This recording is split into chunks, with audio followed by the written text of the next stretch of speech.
Boa noite, me ouvem? Maravilha. Vamos já iniciar o estudo no Maravilhas da Mente Natural com a prece de Itapiritza. Que maravilhoso és a emanação coração de contusão. O teu corpo aparece como um cristal branco luminoso, claro e sem impurezas, irradiando luz nas 10 direções. Estás nu, sem ornamentos, significando a essência mais profunda, o estado primordial. Dotado com a dupla sabedoria do vazio e dos meios hábeis, com compaixão contemplas o benefício dos seres. Encarnas o Dzogchen, a grande perfeição, supremo entre os ensinamentos, a essência da consciência dos seres realizados, o pico do caminho da realização, o coração dos tantras, das escrituras essenciais e das instruções secretas. Tu indicas o estado natural, a base que autoliberta de ilusão que é o samsara, e que autoliberta também da libertação que é o nirvana, e dos defeitos e virtudes de sons, luzes e raios. Tendo dissipado completamente a escuridão das mentes dos seres, permite-nos experienciar a base como vazia e sem raiz, e simultaneamente realizar todos os estágios do caminho. Experiências e realização tornam-se manifestas, e samsara e nirvana libertam-se em nossa mente natural. Na vastidão, dispõem-se as 3 dimensões que são o fruto. Com devoção unifocada, rezo a ti, Tapiritsa, protetor dos seres. Concede-me as bênçãos de conferires o empoderamento sobre mim e os outros seres. Possam os obstáculos externos, internos e secretos ser pacificados, e possa o erro do autoapego, que é a ignorância, ser liberto. Tendo reconhecido a autoconsciência, possam a visão e a conduta ser plenamente realizados.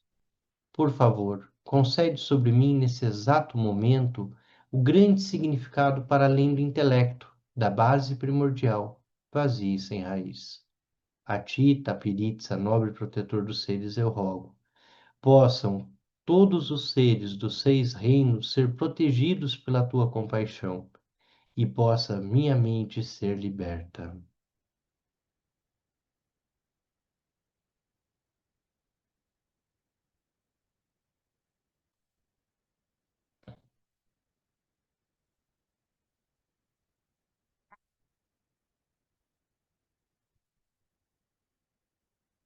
Bom, nós estamos seguindo com a leitura do Maravilhas da Mente Natural.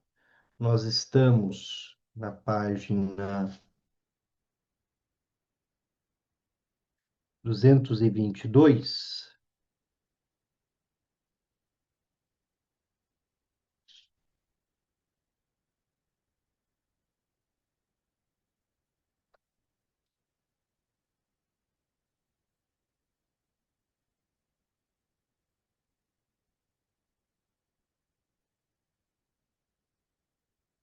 Eu não tenho anotado aqui se a gente já iniciou a prática do sonho ou se a gente ainda está na analogia entre morte e sono. Pela minha anotação, teríamos terminado a analogia entre morte e sonho, correto?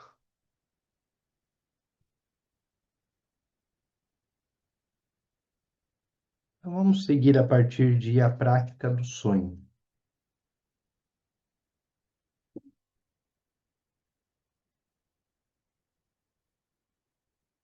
É uma boa prática refletir sobre essas coisas quando estamos adormecendo e tentar não nos distrair com os sonhos.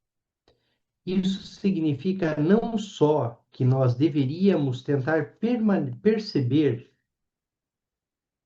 que estamos sonhando enquanto estamos sonhando, mas também que nós deveríamos tentar manter a presença da consciência desperta durante o sonho. A gente já leu isso aqui, e aqui uma conexão direta com a prática, com os yogas do sonho e do sono, né? Manter a consciência desperta durante o período do sonho, saber que estar sonhando, ser capaz de forma consciente, agir durante o sonho. Através da prática do sonho e da prática da luz natural,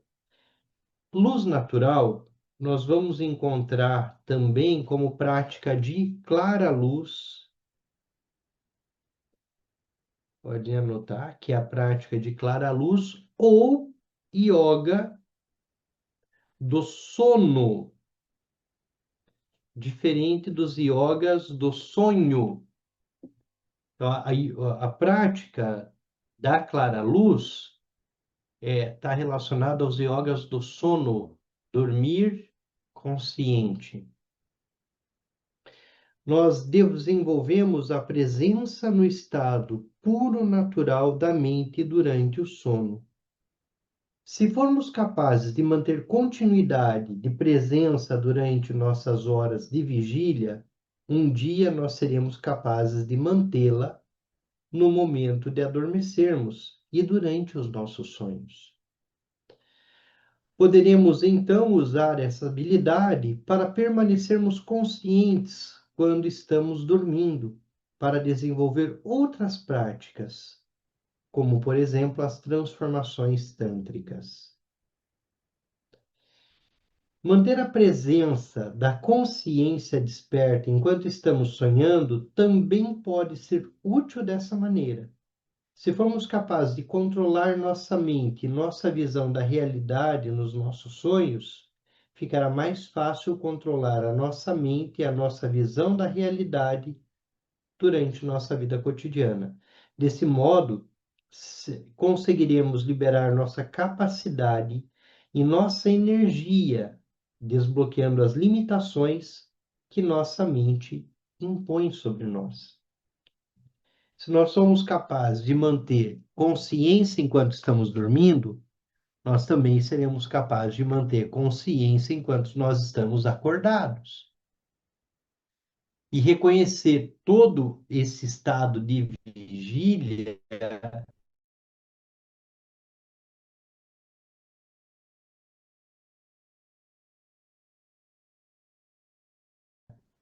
como insubstancial. Precede nossa capacidade de manter-nos presentes. Maravilha. Então, o que a gente dizia, o corpo de sonho é o equivalente ao corpo no bardo. E a mesma forma que o sonho se manifesta, o bardo também se manifesta. Eu tenho um vídeo, eu fiz alguns anos atrás, mas aí explicando a partir do livro Tibetano dos Mortos, todo o processo do bardo, desde o bardo dos momentos que antecedem a morte, o processo de dissolução dos elementos e depois todos os ciclos do bardo até o renascimento. Então, esse é um vídeo que conta um pouco ali, de uma forma bastante simplificada, todo esse processo. E depois a gente pode até botar lá no grupo, né, que, não sei, acho que a gente não tem um grupo específico do Maravilhas da Mente Natural, mas nesse vídeo, a gente faz um passeio por todos esses momentos de uma forma muito simples e muito direta. Até o final da sessão eu coloco o vídeo ali, o link. E aí nós vamos para o processo de morte. Para um tibetano, toda essa passagem que nós vamos ver a partir de agora, ele é muito importante, porque esse processo da morte ele é crucial para quem não atingiu a realização ainda nessa vida, tendo a oportunidade de atingir a realização, atingir a iluminação, seja no momento da morte ou durante o período do bardo. Por que que há vantagens nesse período? Porque não há os limites do corpo físico. Sem os limites do corpo físico, muitas coisas ficam facilitadas.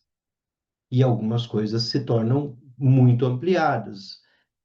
Se fala dos poderes paranormais do bardo, né? Poderes que no estado de vigília, enquanto vivos, nós não temos, mas ao adentrarmos no bardo após a morte, a mente está totalmente liberta dos limites do corpo físico. Então, tudo para ela é muito vivo, tudo para ela muito claro. A separação entre vida e morte é potencialmente a fronteira entre o sofrimento e a felicidade. Por que entre o sofrimento e a felicidade? Porque é a possibilidade de saída do samsara. É a possibilidade de se libertar do ciclo de samsara e nirvana. Este pode ser um momento de libertação do apego e das limitações dessa vida. Os ensinamentos do Shanshun Nyongyud sobre o bardo explicam que durante o processo da morte, os 5 elementos se dissolvem ou se reabsorvem uns nos outros. A terra na água, a água no fogo, o fogo no ar e o ar no espaço. Então há um ciclo de dissolução desses elementos. Nos yogas do sono, não do sonho, do sono, o Rinpoche nos ensina a adentrarmos no sono, fazendo a visualização dos 5 elementos na sequência que eles se dissolvem no processo de morrer. Então, fazendo a visualização pelas cores dessa dissolução, nós adentramos no sono.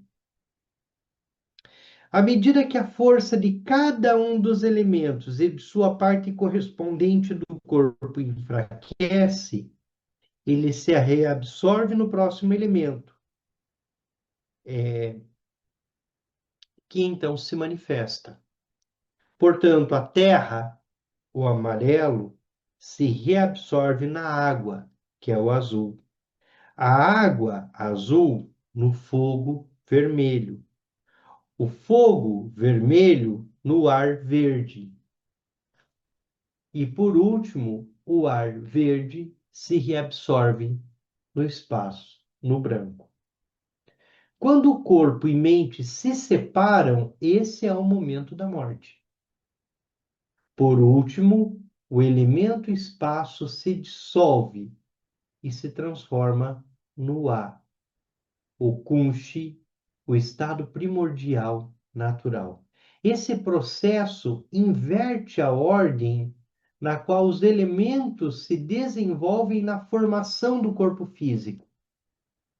É importante explicar esses ensinamentos aos irmãos e irmãs Vajra quando eles estiverem morrendo, esclarecendo suas dúvidas e lembrando-os do ensinamento e da prática. O processo de concepção, ele faz o caminho inverso do processo de morte. Então, o processo de concepção, ele é o elemento espaço que se condensa no elemento ar. O elemento ar se condensa como elemento fogo. O elemento fogo se condensa, se tornando elemento água, produzindo o elemento água. E o elemento água é como se ele se desdobrasse surgindo do elemento terra. Esse é o processo de concepção. Esse é o processo do processo duas,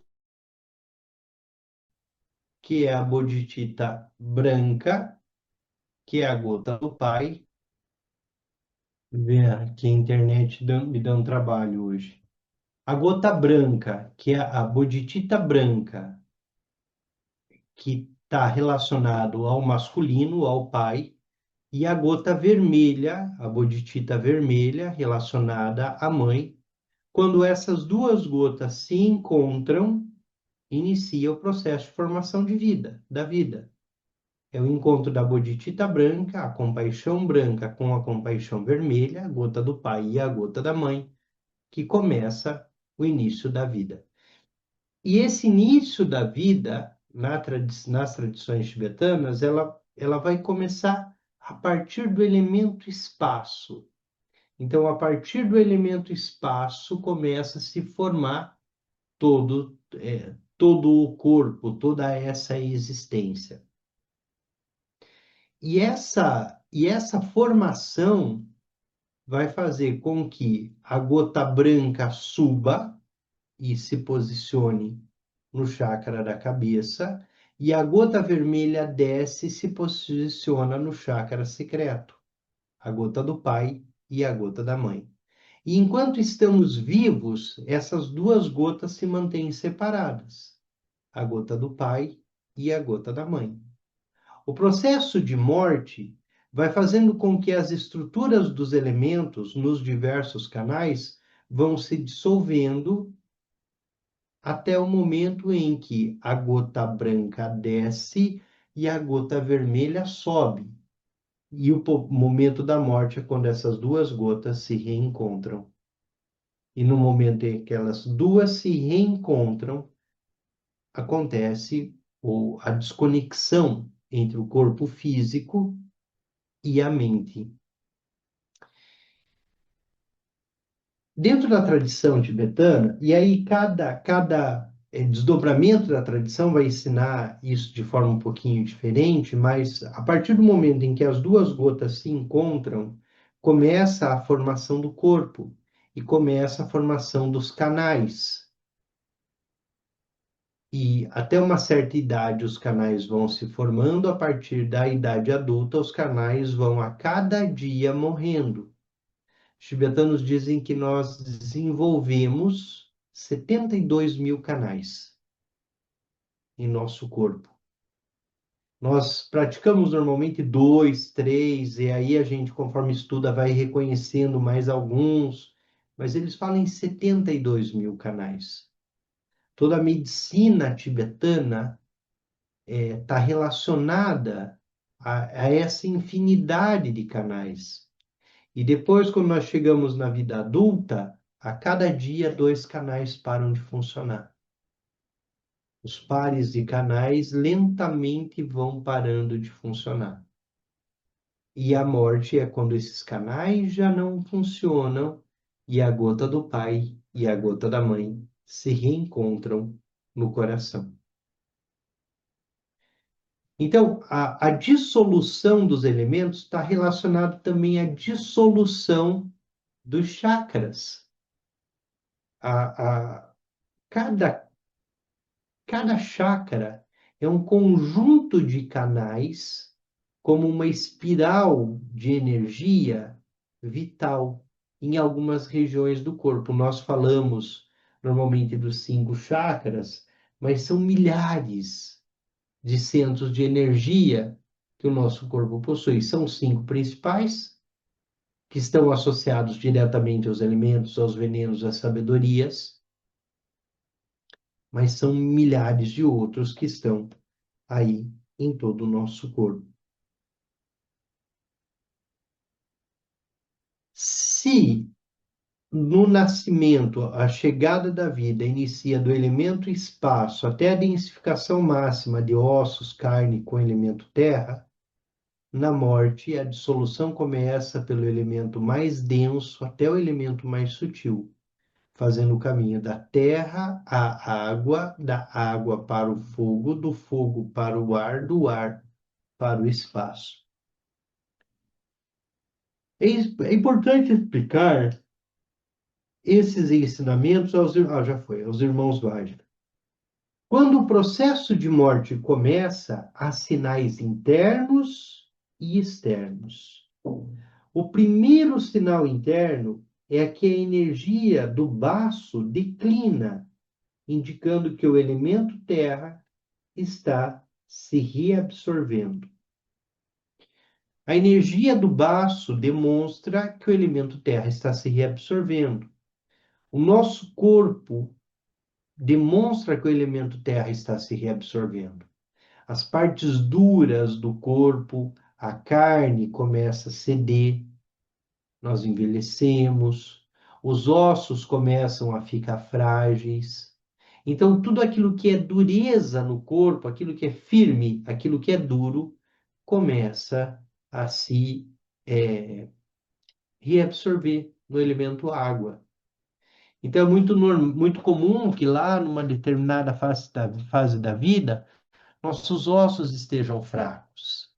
Nossos ossos já não têm mais a força, a rigidez que tinham antes. O elemento terra está se dissolvendo. Então, o processo de morrer é a entrada no barco da morte, o processo como um todo, a depender de como nós analisamos, ele inicia com a doença que nos levará à morte. Então, ele tem início lá na doença que nos levará à morte. E a partir dela, todo o processo vai se desenvolvendo. O sinal externo é que nossas sensações de calor corporal e vigor se diminuem. Então, o baço perde a energia e o nosso calor corporal e o nosso vigor, a nossa energia começam a declinar. Não conseguimos mais erguer a mão esquerda, o membro ligado ao baço. Então, esse é um ponto importante. Os tibetanos, eles vão conectar partes físicas aos órgãos internos. E aí, o baço representando o elemento terra, e ele está conectado com a mão esquerda. E o que o Rinpoche diz, já não conseguimos levantar a mão esquerda, é um sinal de que o elemento terra está se reabsorvendo no elemento água. Então, há um ciclo longo da dissolução dos elementos e há um ciclo curto da dissolução dos elementos, que, nesse caso, nós estamos falando de horas antes da morte. Horas antes da morte, quando já não conseguimos levantar a mão esquerda.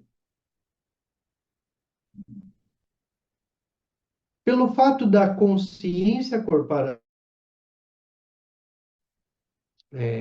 esfíncteres, e um exemplo de que os elementos estão se dissolvendo é quando nós não conseguimos, por exemplo, reter fezes, urina, quer dizer, os elementos do corpo estão se dissolvendo, sendo reabsorvidos.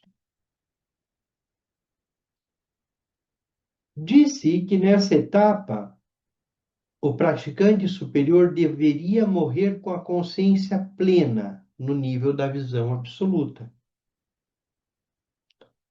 como um floco de neve dissolvendo-se no oceano. Somente aceitar a dissolução e permitir que ela aconteça. Se estivermos conscientes de todo o processo de morte, ele não será um obstáculo para a nossa prática, e nossa compreensão da verdadeira condição fará surgir a realização. Se formos praticantes médios, não seremos capazes disso, mas poderemos ainda perceber que nosso baço não está mais funcionando e que nossa energia está declinando, de modo que isso não venha a se tornar um obstáculo para a nossa presença e compreensão. Então, o primeiro elemento, terra, baço e mão esquerda. Segundo elemento, o elemento água, se reabsorve no fogo. Há uma disfunção na energia dos rins. Nós perdemos o sentido da audição e nosso corpo perde o brilho. audição está relacionado ao elemento água. Então, perder a audição está relacionado ao elemento água que está sendo reabsorvido. Se perder o calor corporal é o elemento terra que está sendo reabsorvido, quando perdemos a audição, o elemento água. Não somos capazes de movimentar a perna esquerda, que, de acordo com o fluxo de energia dos canais, é o órgão que está relacionado diretamente aos rins. E perdemos o controle da função urinária. Perder o controle da função urinária, dos líquidos do corpo, da saliva, da urina, diz do processo de dissolução do elemento água. Quando o elemento fogo se reabsorve no ar, o órgão afetado é o fígado. Elemento fogo se reabsorveu no elemento ar. A língua fica seca e nós perdemos o sentido do paladar e a sensação de calor corporal. Não conseguimos movimentar a mão direita e sai sangue pelas nossas narinas. Sentimos frio. Em seguida, o elemento ar, ou vento, se reabsorve no elemento espaço. E os pulmões, o órgão associado ao ar, para de funcionar. Perdemos o sentido do olfato, o uso da perna direita e o controle da função defectória. Quando o elemento espaço se reabsorve no cunchi, quando o elemento espaço se reabsorve na base, o coração, o órgão relacionado ao elemento espaço, para de funcionar. E nós perdemos o sentido da visão, pois o coração está ligado aos olhos. Praticantes Dzogchen, sabemos que o canal do coração se projeta diretamente pelos olhos. E nesse momento, os fluidos saem do corpo. O coração também está ligado à cabeça, por isso, quando o coração para de funcionar, a cabeça cai. Muitas vezes, quando grandes mestres morrem, os 4 elementos ativos, terra, fogo, água e vento, passam pelo processo normal, mas a energia do elemento espaço não para de funcionar imediatamente, como acontece nos seres normais, e o coração permanece quente durante vários dias depois da morte. É o estado de Tukdam. Então, muitos mestres, eles desenvolvem. Com a prática do Dzogchen, nós reconhecemos toda a perspectiva dos elementos e começamos a assimilar os elementos em nós e compreender essa correlação entre os elementos. Então, nós, praticantes inferiores, nós vamos ter alguns sinais da prática que o nosso corpo mostra. Então, perdemos o calor do corpo, perdemos o controle da urina, perdemos o controle das fezes. Quer dizer, um praticante inferior como nós vamos percebendo isso porque as coisas estão acontecendo. Porque nós vamos levantar de uma cadeira e nossa perna já não obedece, porque nós vamos, não conseguimos controlar plenamente os líquidos do corpo. Então, há um processo de dissolução acontecendo. E nós, mesmo praticantes inferiores, conseguimos observar. Um mestre, um praticante superior, ele observa ainda num nível sutil. Quando isso nem se manifestou no corpo, ele percebe o elemento já se dissolvendo. e ele vai acompanhando conscientemente os elementos se dissolvendo, até que de forma consciente ele acompanha o momento em que o elemento ar dos pulmões se reabsorve no elemento espaço. E a morte corporal chega. Mas o elemento espaço, ele precisa se dissolver na base. E tem alguns mestres que levam dias, horas, meses para que a dissolução do elemento espaço aconteça. Então, esses mestres permanecem no estado de Tukdan. Eles estão numa meditação muito profunda, acompanhando a dissolução, a reabsorção do elemento espaço. O Shagdo Tulku Rinpoche foi o primeiro mestre tibetano a entrar em Tukdan aqui no Brasil, aí na Serra Gaúcha, no Rio Grande do Sul, né? Ele entrou no estado de Tukdan e ficou 4 ou 5 dias nesse estado, gerando uma polêmica na região, porque ele já não estava aparentemente vivo, já não respirava, estava em posição de meditação, mas o corpo permanecia quente até o quarto dia.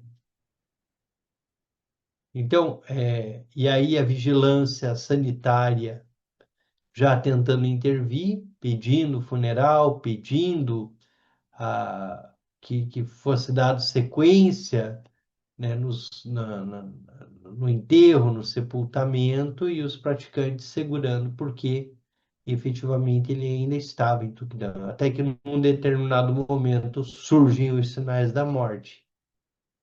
Então, o rigor cadavérico, a cor da morte, né? Porque quem ainda está em Tukdan, isso não parece morte. O corpo está quente.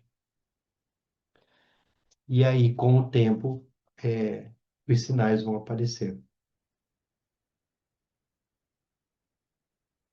Por exemplo, quando o 16º Karmapa morreu, seu coração permaneceu quente por 3 dias. Seus médicos ficaram muito surpresos e não sabiam como explicar o que estava acontecendo. Muitas vezes a cabeça de um grande mestre continua ereta e o corpo permanece na postura de meditação por 3 dias após a morte. Então o corpo desmorona e sai sêmen do corpo. A energia do elemento espaço persiste no coração porque o mestre permanece no estado de presença. Ele está no estado de presença, ele está conectado ao espaço. Então ele permanece em Tukdan. Podemos nos treinar para conhecer e lembrar do processo da morte, visualizando-o quando estamos adormecendo. Uma maneira de praticar é imaginar o braço deixando de funcionar, depois os rins, o fígado e os pulmões.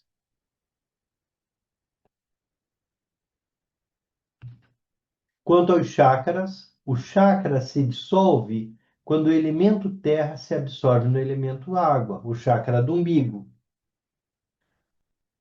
A essa altura, o corpo começa a ficar pesado.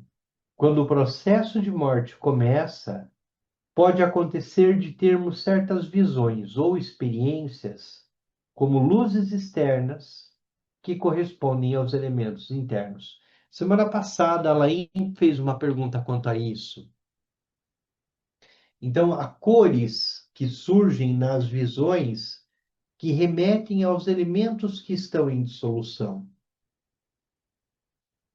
Quando o chakra do umbigo se dissolve, é possível o aparecimento de luzes amarelas piscantes. Por quê? Amarelo, chakra do umbigo. Nesse instante, um colega praticante deveria recitar as preces do bardo para lembrar a pessoa que está morrendo a verdadeira natureza daquilo que ela está experienciando. Quando o elemento água se reabsorve no elemento fogo, o brilho do corpo desaparece e o chácara secreto se dissolve. Nós vemos uma luz azul piscante. A umidade do corpo seca e os ouvidos e o nariz ressecam.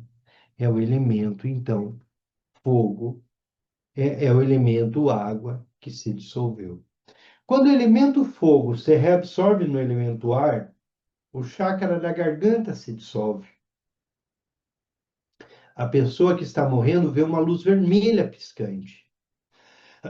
O calor do corpo desaparece e começamos a sentir uma estranha sensação de adormecimento na língua. E não somos mais capazes de articular as palavras. Temos dificuldade de falar.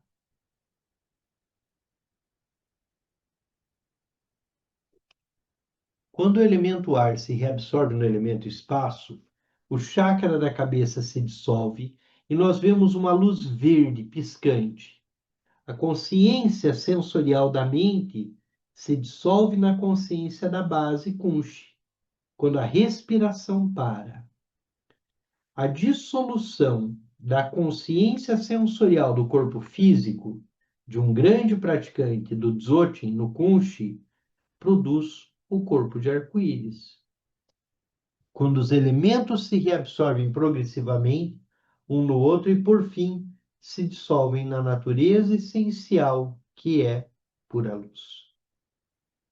A dissolução da consciência sensorial deixa para trás o cabelo e as unhas, que são impurezas do corpo. Então, aquele mestre Dzogchen que realiza o corpo de arco-íris, ele tem total discernimento sobre a dissolução dos elementos, sobre como os elementos estão dissolvendo em seu corpo.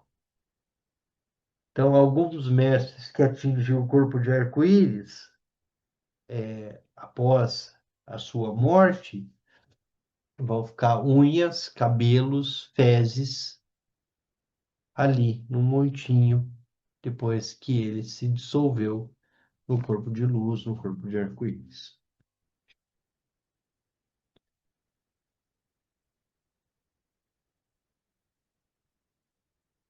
Quando o elemento água se reabsorve no elemento fogo, o brilho do corpo desaparece e o chácara secreto se dissolve. Nós vemos uma luz piscante, a umidade do corpo seca e os ouvidos e o nariz ressecam. Marco, deixa eu ver se eu consigo abrir aqui para você. Oi. Opa, deu certo.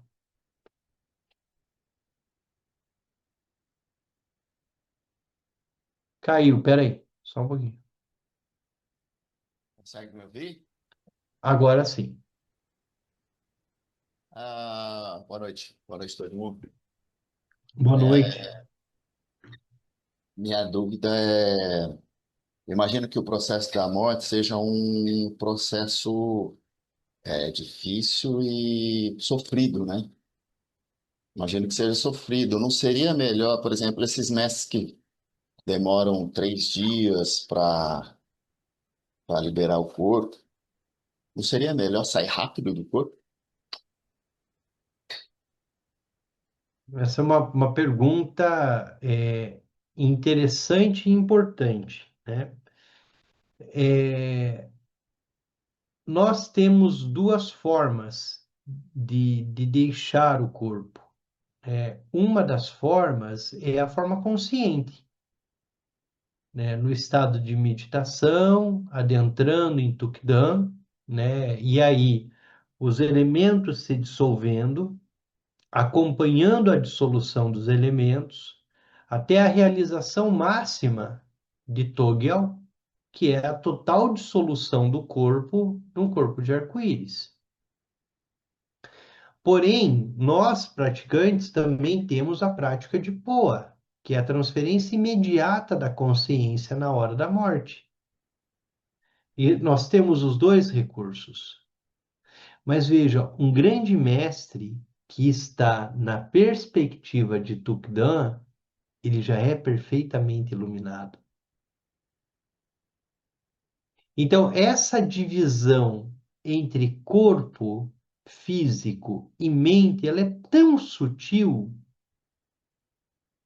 que o pavilhão das cinco luzes, os cinco elementos primordiais, eles simplesmente se dissolvem e se dissolvem em luz. Então, não que o mestre ali ele esteja conduzindo a dissolução. Ele está de forma consciente observando a dissolução. Ele está observando. Assim como nós observamos os pensamentos na prática de Shinei Shamatha e deixamos que tudo passe. Um praticante bastante experiente, com uma mente bem treinada, ele vai acompanhar todo o processo da morte, todo o processo da dissolução dos elementos, a entrada no bardo, e ele sabe do que está acontecendo. Mas por quê? Porque ele praticou presença. Ele praticou a presença em todos esses momentos, tanto no estado de vigília quanto no estado de sonho. Então, ele consegue observar os próprios fenômenos, os fenômenos ocorrendo em si. Já um praticante inferior, que é onde nós estamos, é aquele praticante que a morte vai chegar e ele pode até ter as dores, as doenças que precedem tudo isso, mas ele não vai conseguir acompanhar ali nas horas que precedem a morte os elementos se dissolvendo.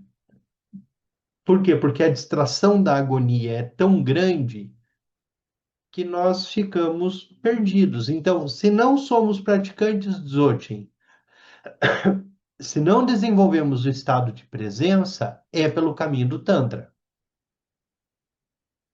É pela deidade, pela devoção, é pelo segmento, pelo discipulado. Então, se tem alguém que está no processo de morte próximo a nós, se a gente for explicar para eles o Dzogchen, então o elemento água está dissolvendo no elemento tal e não sei o que, e observe a dissolução, quer dizer, aquilo vai causar irritação para essa pessoa, porque ela não é praticante, né? É como se, por exemplo, uma pessoa evangélica entrasse no seu processo de morte e a gente fosse recitar um mantra de Yeshualma, um mantra do lado da pessoa. Quer dizer, aquilo vai causar para a pessoa repulsa. E isso não é saudável no processo de morrer. Ao contrário. Então, se essa pessoa ela tem uma tradição, uma fé, ela é evangélica, ela é católica, ela é budista, o melhor a se fazer no período que precede a morte, mesmo algumas horas depois da morte, porque nós não conseguimos saber se essa consciência deixou esse corpo ou não. Neste período, o ideal é fazer com que essa pessoa se conecte à sua prática espiritual. Independente de qual for a prática espiritual. Lembram que no período do bardo, ou atingimos a realização pela presença pura, pelo, é, por conseguirmos nos fundir à clara luz, e se nós não conseguimos nos fundir, é por meio da devoção. E aí, em sendo por meio da devoção, é a busca pelo mestre, é chamar o mestre à distância, de onde ele estiver. Aí a tua pergunta, Marco, é: e se for rápido? Não seria o melhor, né?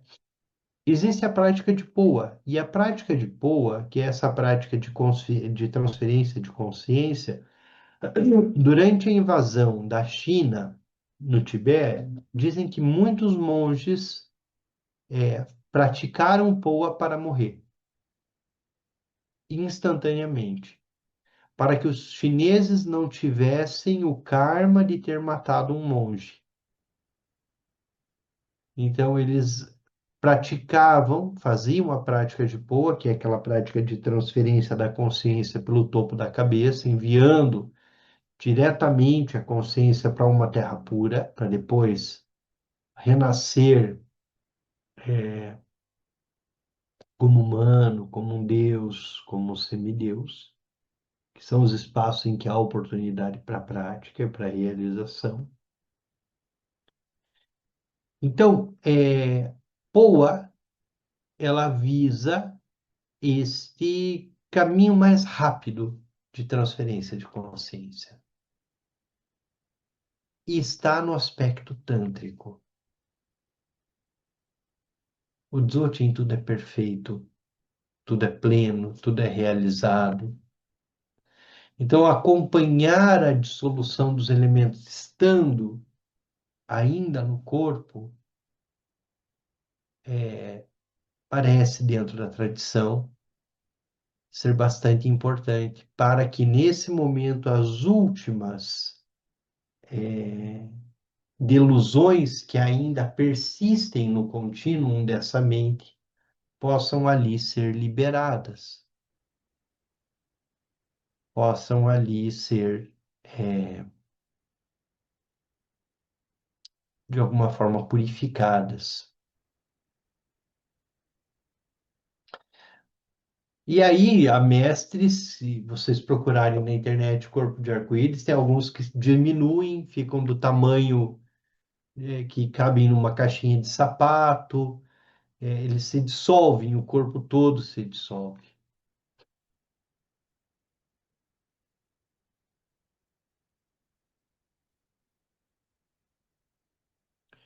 De alguma forma, o que o Alain traz ali, que no período, né, nesse período de Tukdan, estão purificando todas as situações relacionadas ainda ao pouco dos venenos que restam. E isso me parece que também está presente na tradição, é o final, né, é o processo final de purificação.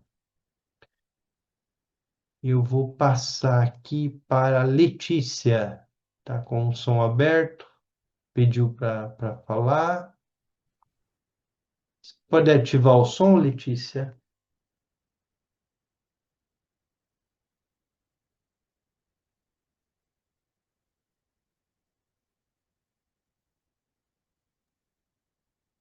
Boa noite. Conseguem me escutar? Perfeitamente. No Tuquinã, é Tuquinã? Tukidam. Tuquidã. Quando a pessoa é considerada falecida, ela é colocada na postura de meditação ou a pessoa que já é numa prática muito avançada percebe a sua queda fisiológica e já se senta por conta própria na postura de meditação?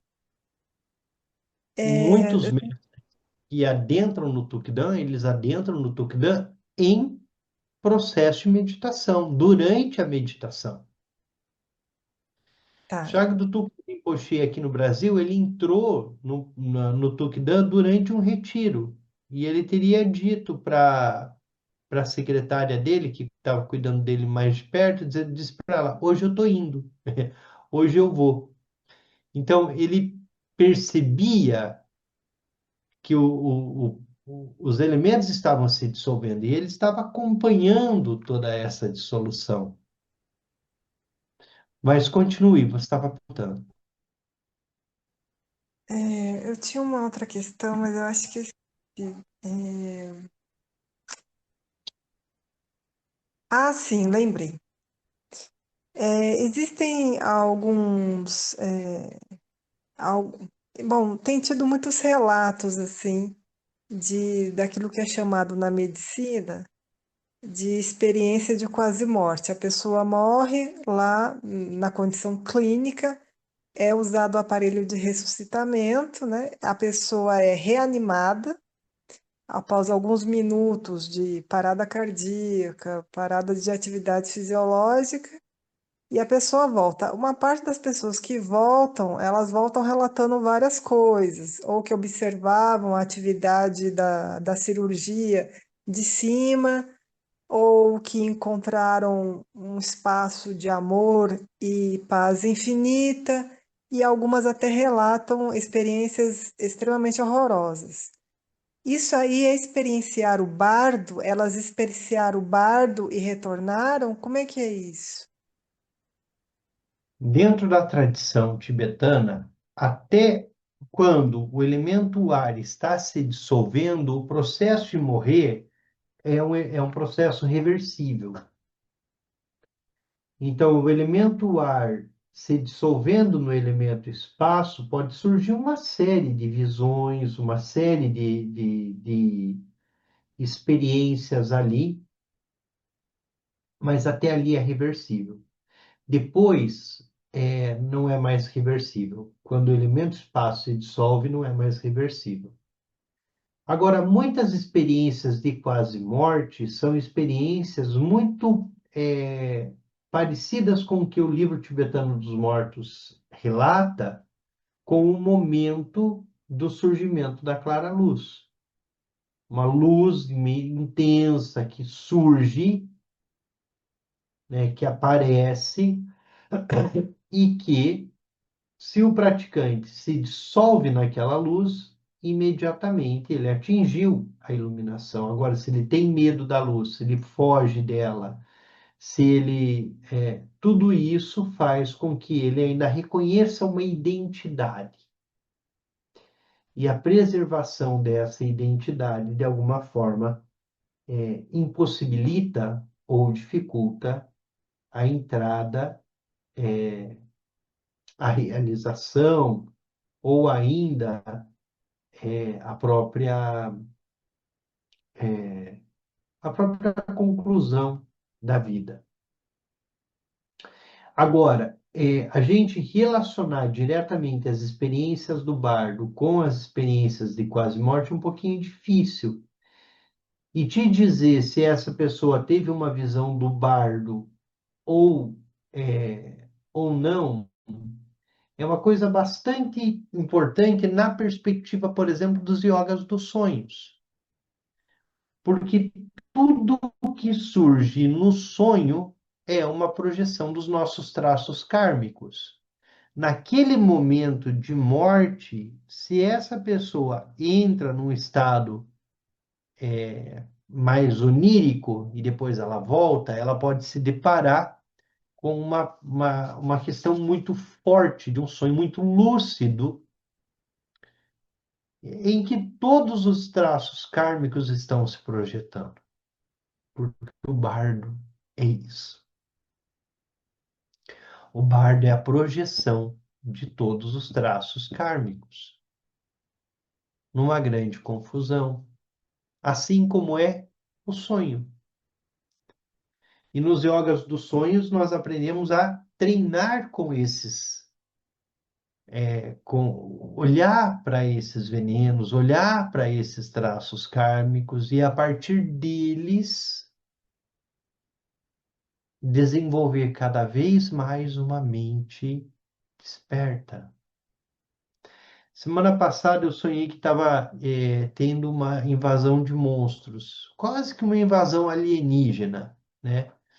Como eu moro do lado de Campo Largo, e essa semana ficou famoso o menino de Campo Largo por conta da questão OVNI, né? Mas, então, eu tive um sonho com muitos seres, assim, muito estranhos.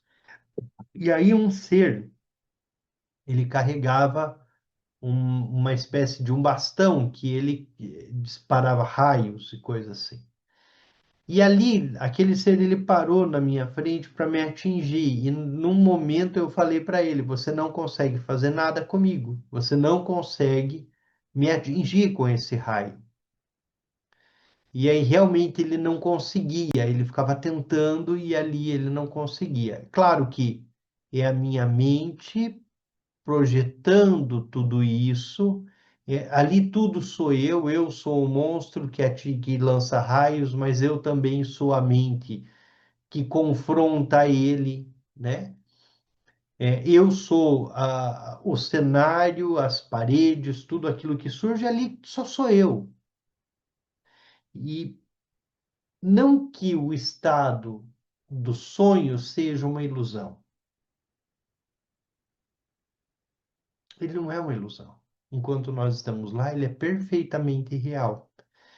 E esse relato de quase morte que você traz, a pessoa pode ter entrado num estágio como esse, de repente ela se defronta com todos os traços kármicos, com tudo aquilo que está acumulado como traço kármico.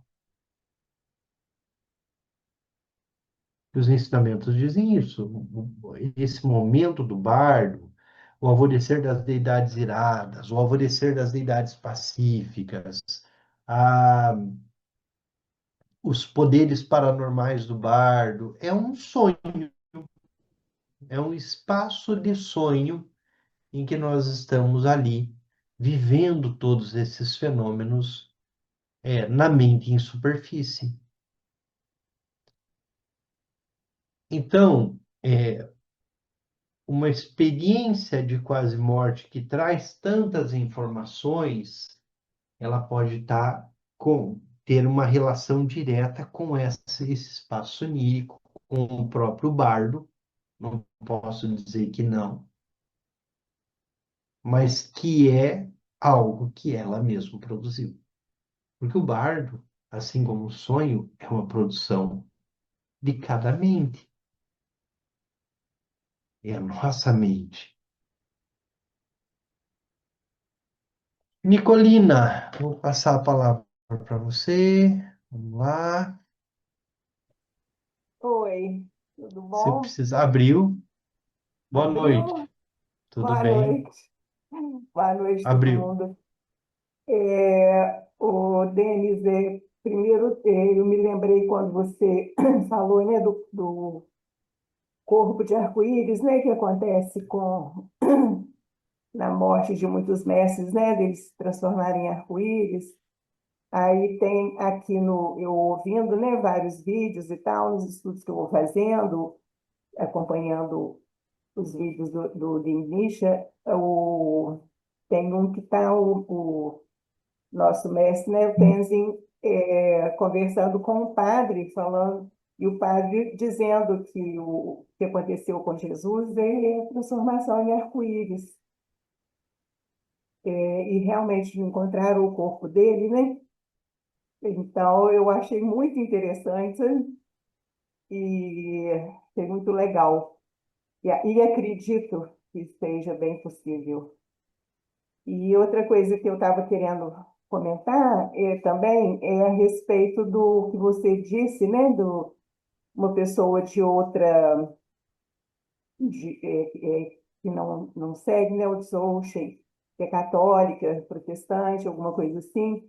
E se você está acompanhando, né, está junto dela no processo de morte, naquele retiro do Tenzin, né, a respeito do bardo, que eu traduzi, ele fala exatamente isso que você disse, né? Assim, o cuidado que a gente precisa ter de não falar da interpretação, quer dizer, interpretação não, do conhecimento, né, que a gente tem a respeito do bardo. Então, ele compara, inclusive, com o que os pais fazem quando um filho tem um sonho ruim, fala, isso é só um sonho, fique tranquilo. Então, para a gente dizer, né, para a pessoa nessa situação, se ela estiver se apavorando e tal, né, não, isso é só a sua imaginação, né, fique calma. E ele dá uma ênfase assim, muito grande ao trabalho que a gente precisa fazer durante a vida, em relação à impermanência, consciência da impermanência e do apego, para que a gente possa ter uma boa morte, né? Ter uma vida melhor e uma morte também legal, porque quanto mais frágil, né, a nossa consciência da impermanência e quanto mais apegado a gente mais distante, né, da nossa consciência pura, não sei que nome que daria, maiores são as aflições que a gente pode passar, né, durante o processo do barro. Então, era isso que eu estava querendo dizer. E eu achei incrível essa coisa, né, de Jesus poder realmente ter se transformado, né, ter se tornado arco-íris na iluminação. Esse padre, Nicolina, é o padre Tisso. É um padre que a tese doutoral dele é exatamente, ele é um praticante de Dzogchen, e a tese doutoral dele é que o corpo de que Cristo, após morrer, ele teria se tornado o corpo de arco-íris, né?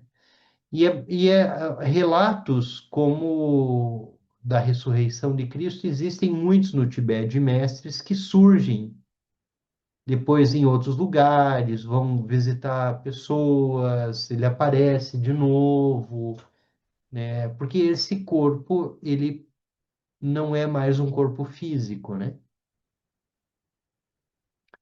Ele realizou, ele é um Buda, e um Buda é o que ele quiser.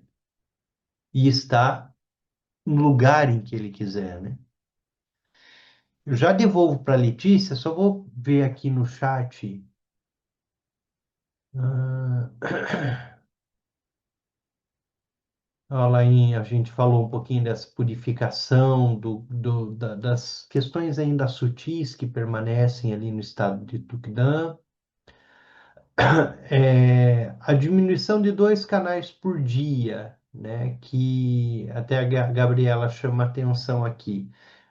Veja, Gabriela, isso é o que dizem os ensinamentos dentro de algumas escolas, mas é a partir da vida adulta o processo de declínio perfeitamente natural. Então não teria nada de incomum. E eu não saberia te dizer se há alguma prática para reverter a dissolução desses canais. Mas há muitas práticas de longa vida. E é muito comum isso na tradição tibetana. Então, há duas grandes práticas de longa vida em que nós recolhemos a energia dos elementos, né? Nós temos isso na nossa tradição com o Buda Tsoen Rinzin.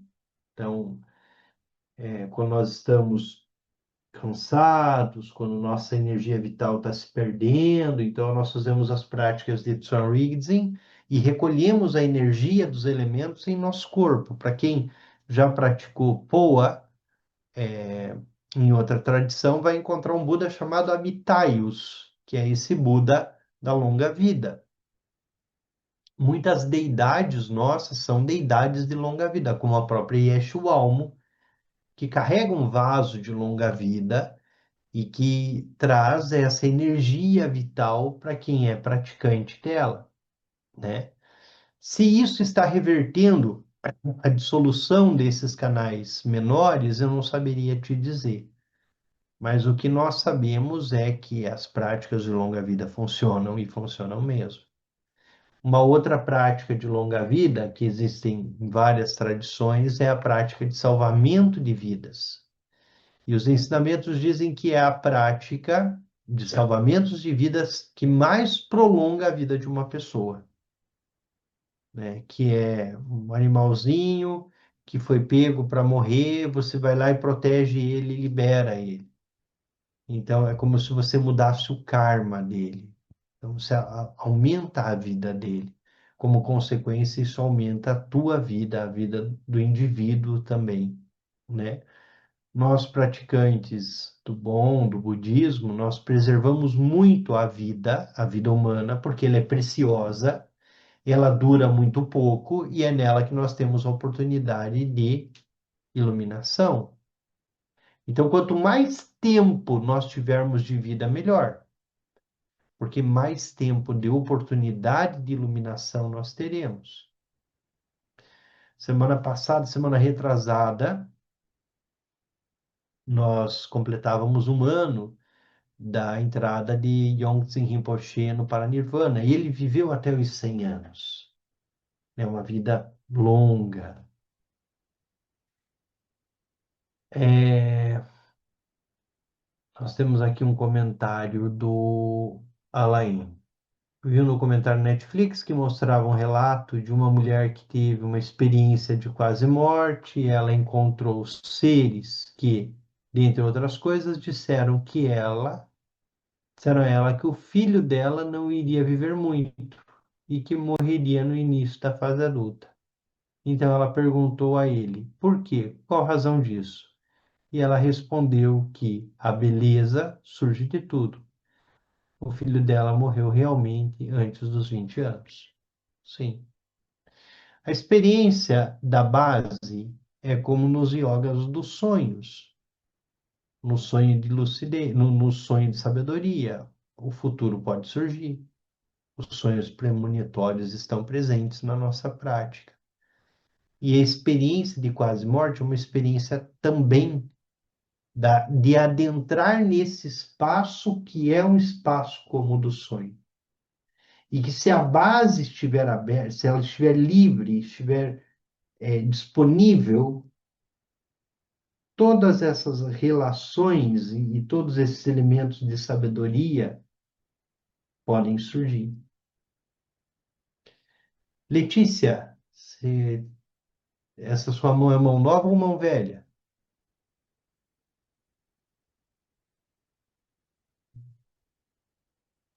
Oi, Letícia. Alô, é mão nova. Perfeito. É, no Tukidã, é Tukidã? Tukdan. Sim. Tukidã.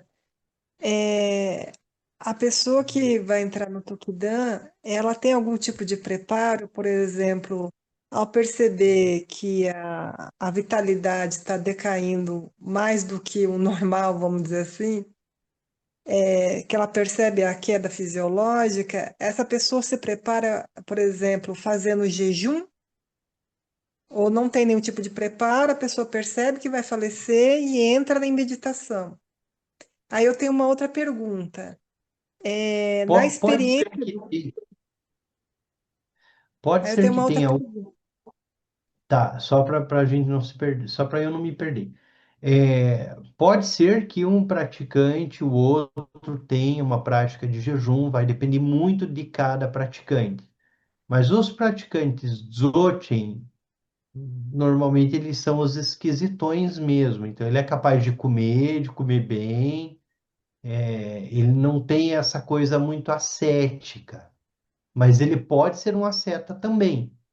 Mas o praticante Dzogchen, para ele, tudo é perfeito e completo. Então, se ele tiver fome, ele vai comer. E se ele entrar em Tukdan, ele vai entrar em Tukdan de barriga cheia. E não tem nenhum problema nisso, né? Uhum. A minha outra pergunta é que na experiência do bardo, é, aí eu vou trazer um pouquinho da experiência de quase morte, né? Na experiência de quase morte, há alguns relatos, é um relato comum que acontece, a pessoa revê toda a vida, como se fosse um filme. E uma parte delas, além de rever todo o filme da vida, quando nasce, as interações sociais, as emoções, tudo isso, né? Elas também veem as suas vidas anteriores, né? Na experiência do bardo, a identidade da pessoa, aquela identidade atual, vamos supor, aquela pessoa sei lá, dentista e tem dois filhos. Essa é a identidade da pessoa, a maneira como ela interage aqui no mundo material. Essa identidade é dissolvida no bardo. E assim, estando na experiência do bardo, como que é feita o renascimento? Se essa identidade ela é dissolvida, é uma parte dessa identidade que renasce? É assim, enfim, eu tenho muitas dúvidas. Obrigada. Letícia, eu não vou conseguir tratar de tudo isso porque a gente já está entrando no horário dos yogas dos sonhos, mas o que que acontece no bardo, né? De acordo com a tradição. No bardo, no primeiro movimento, nós não sabemos viver sem um corpo físico. Então, como nós não sabemos como viver sem um corpo físico, começa uma angústia no período do bardo, que é uma angústia doida, insuportável para renascer. Então, dizem que nós vamos viver ali o Cipai Bardo, todos os ciclos iniciais do bardo, o primeiro bardo, o segundo bardo, o terceiro bardo. E aí a gente começa a ficar agoniado. Quando percebeu que não está vivo, e isso leva algum tempo para perceber que entrou num. É como quando a gente está sonhando. Se não está treinado, se acorda no dia seguinte e lembra que sonhou, mas não lembra exatamente o que sonhou. Quando sonhou, não conseguiu perceber que aquilo era um sonho, é mais ou menos assim o bardo. Só que chega um momento no bardo que você diz: opa, morri. E aí começa a dar desespero por renascer. Isso para alguém que não praticou, para alguém que não tem consciência, que não desenvolveu uma visão plena, que não desenvolveu o estado de presença. Então ele quer se livrar disso tudo. Primeiro, porque como ele não desenvolveu o estado de presença, tudo aquilo que o bardo está trazendo são projeções dos traços kármicos. Então, são projeções dos traços kármicos. Então ele não sabe lidar com aquilo tudo e começa a dar uma agonia. Dizem, alguns ensinamentos dizem, que a necessidade dos seres do bardo de renascer que fazem com que os vivos tenham vontade de fazer sexo. E a necessidade de algum ser do bardo de renascer que gera desejo sexual. Só que essa necessidade é tão intensa e os traços kármicos estão ali pululando que essa mente pode ser atraída para um renascimento em qualquer lugar. Então, ela é atraída para renascer, sei lá, tem os animais lá, ou os insetos, onde ela vê que tem uma oportunidade entre uma gota branca e uma gota vermelha se conectando, e surge a oportunidade, ela quer usar essa oportunidade. Nos ensinamentos profundos do Bardo, há todo um, um, um processo que chega no bardo do vir a ser, que é o bardo do renascimento. E até o momento em que um praticante mais experiente, ele vai escolher onde ele vai renascer, ele vai escolher a família em que ele vai renascer, ele vai ver o pai com a mãe no ato sexual como duas deidades e ele vai adentrar pela narina do pai. Então, os ensinamentos dizem isso, que ele adentra pelas narinas do pai no momento da concepção, né? É claro que são tradições, são ensinamentos, com nuances de diferença. No momento do bardo, tem um ponto muito importante. Para a mente do bardo, não há distinção entre passado, presente e futuro. Esse é um ponto muito importante. Por quê? Porque num único instante é possível ver tudo. Se vai acessar outras vidas, é porque isso está no contínuo, não na mente superficial, mas aquele contínuo das milhares de vidas que nós já vivemos, desde o início do mundo sem início. E esse é um ponto importante, porque assim, veja, como praticantes budistas, o mundo nunca teve um início. E nós estamos por aí há muitos e muitos bilhões de anos, em espaços diferentes, em lugares diferentes, renascendo, ora como humano, ora como barata, ora como peixe, ora como passarinho, ora como fantasma faminto, ora como Deus, ora como demônio, ora como semideus, ora como animal. Então, o ciclo do samsara nos joga de um lado para o outro. Então, todos os ensinamentos do bardo, eles visam, dentro de uma concepção muito específica, de que o renascimento futuro seja um renascimento nos reinos superiores, nos reinos em que há oportunidade para a prática, então, visam renascer como humano, como semideus ou como Deus, que é onde os venenos são mais sutis. São mais compostos, mas mais sutis. E há oportunidade de realização. Então, sim, para a mente não há passado, presente e futuro. A mente, ela pode ver tudo. O que diferencia um Buda de um Bodhisattva, por exemplo, de um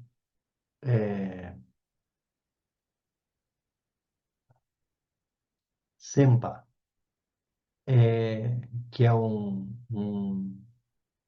Yungdrung Sempa, ou de um Bodhisattva, é que o Bodhisattva, como ainda não é plenamente realizado, ele está vendo o passado e vendo o presente como passado, como algo que foi, e o presente como agora, e o futuro como algo virá que virá.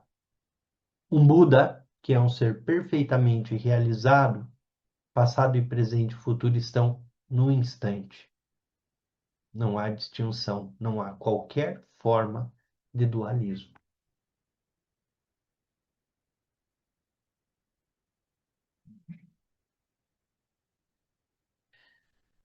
Aqui, ó, Lain deixou ali expressou a concordância dele, né? Prazer do reino dos deuses. Todo samsara funciona o prazer não dual. Então, tá tudo ali. Pessoal, preciso de 5 minutos só para tomar uma água e a gente já volta com os yogas dos sonhos, tá bom? Só vamos dedicar o estudo agora. Toda virtude pura realizada por meio das três portas dedico para o bem-estar dos seres dos três reinos. Havendo purificado todas as aflições e sofrimentos dos três venenos, que rapidamente possamos atingir o estado completo de Buda nos três corpos.